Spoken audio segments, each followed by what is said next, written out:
And I'm Dieter Benz. Welcome to Skycoma's Viewpoint. Today's viewpoint is the next segment of our series of reports covering the May 9 Town Council meeting.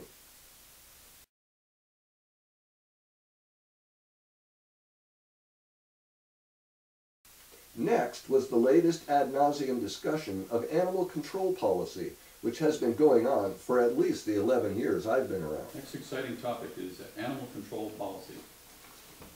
I'd like to be able to say that we have our guys trained to be animal control agents, if you will, but we've had difficulty getting the animal control people from down the hill to come up here and train our folks with the basic knowledge of how to capture and how to hold on to animals that are running loose around the town. And we have an animal control policy in place, but we don't have any people to enforce that policy at this point. So I don't want to have our town employees endangered by picking up dogs that might attack them without the right equipment and without the right training. So until that takes place, we're still going to have the problem of dogs running around town. Our plan is to have our 3 guys trained in the proper procedure for capturing, without injuring the animal, without injuring themselves, capturing the animal, temporarily housing it over at the compound.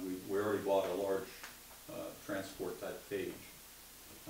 And then what we do with the animal if it's not claimed.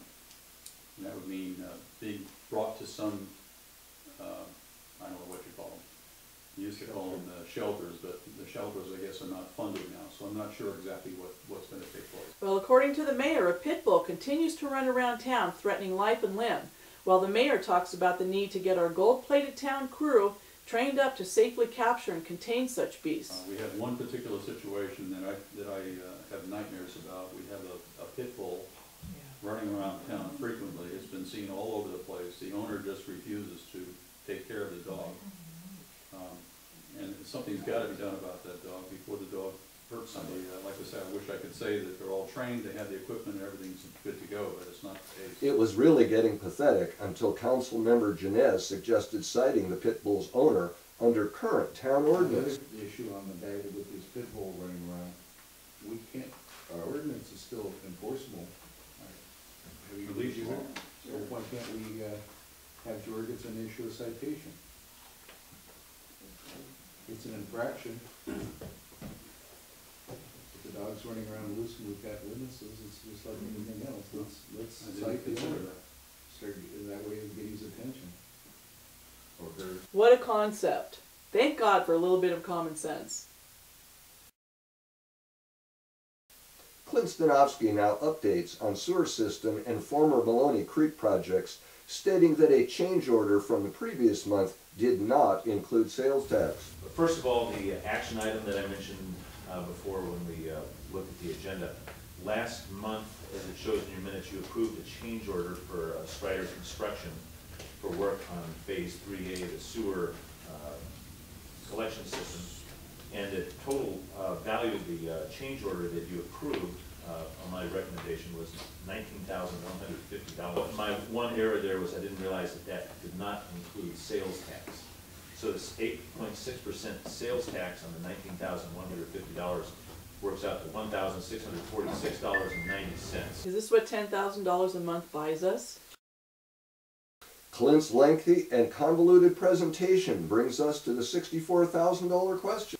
How did part of Washington State's largest ever environmental cleanup end up in the lap of a small town mayor and council, instead of with BNSF and DOE experts having the requisite skills, expertise, and all the necessary funding? I'll just make a brief progress report on Maloney Creek and Phase 3A. Phase 3A is, as you recall, everything north of the bridge, actually north of the river. We're now turning our attention to the work that we had deferred because we didn't know if we were really going to be able to have a project, which has to do more with getting this thing contracted. The goal is still to begin construction, to substantially do most of the construction on the habitat improvements in the sediment control areas this year. A lot of the redesign involves more use of what's called large woody debris. It's these root wads that you see tacked into the riverbank along the levee. These are ways that we have of creating habitat and also stabilizing the channel so it doesn't wander around And there's a lot of that needs to be acquired, and we're now late enough in the process that it's going to be nip and tuck. So we may have to do some creative things to acquire that large woody debris. Normally you just tell your contractor to do it, but we understand contractors have like a 2-month lead time right now. So another thing to say about the design, it took a lot of engineering and analytical work, scientific work and modeling to be able to design it the way we have. It cost a lot of money to do, in addition to avoiding the permit complication. However, it also should be less expensive for the town to maintain, or at least it will be able to be maintained less frequently, like on the order of 5 to 10 years, or maybe if all goes well, 10 to 15, rather than something like an annual maintenance. So it should be more compatible with the town's lifestyle as well. Okay. It does not fit the philosophy of King County critical areas permitters, and probably also not the water quality people at the Department of Ecology too, by the way, who, when we told them about the changes, seemed kind of relieved, because they probably had some problems with it too. The answer, of course, starts with Henry Sladek's 2003 letter, which is currently available on the Sky Hotel's web archive page under BNSF Railway Gets Steamed Up, in which Henry refers to BNSF Railway as the victim and suggests that select council members like himself negotiate with this large, powerful corporation that has been wronged by the people of Skykomish.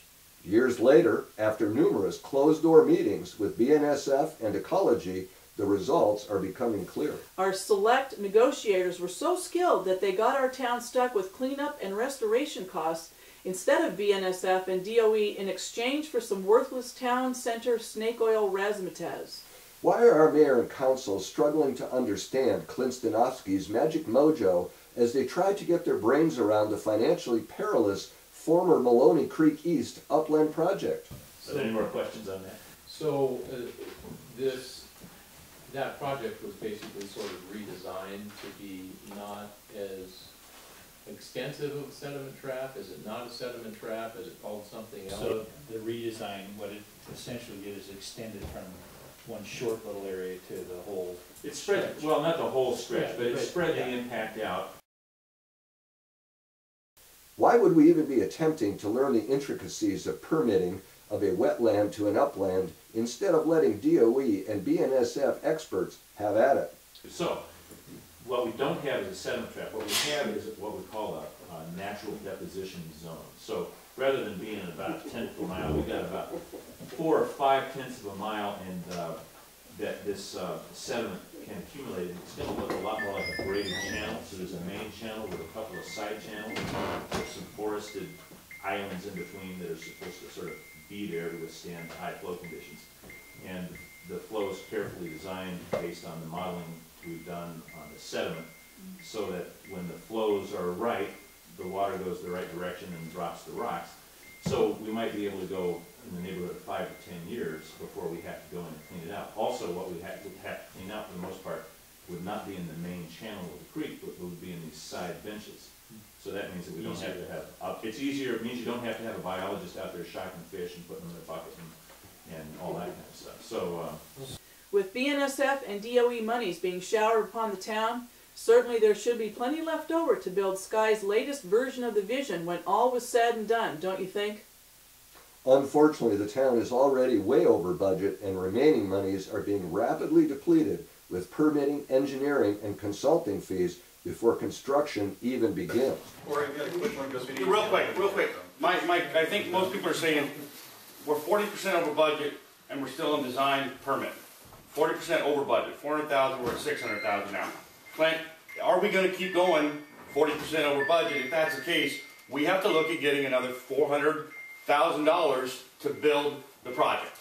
Are we going to see that, or do you think that that's feasible? We're 40% over budget right now. Clint Stanovsky says the money could come from nowhere.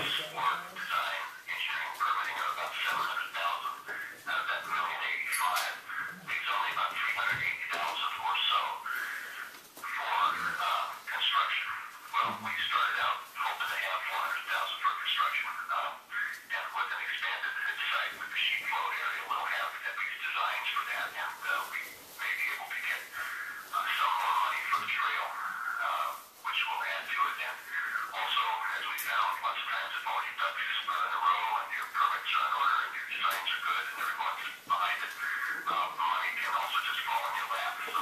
But what's really going to happen as the Oracle and DOE prepare to skedaddle out of town? Will Sky be left with newly paved streets, period streetlights, and a busted, broken economy and school district?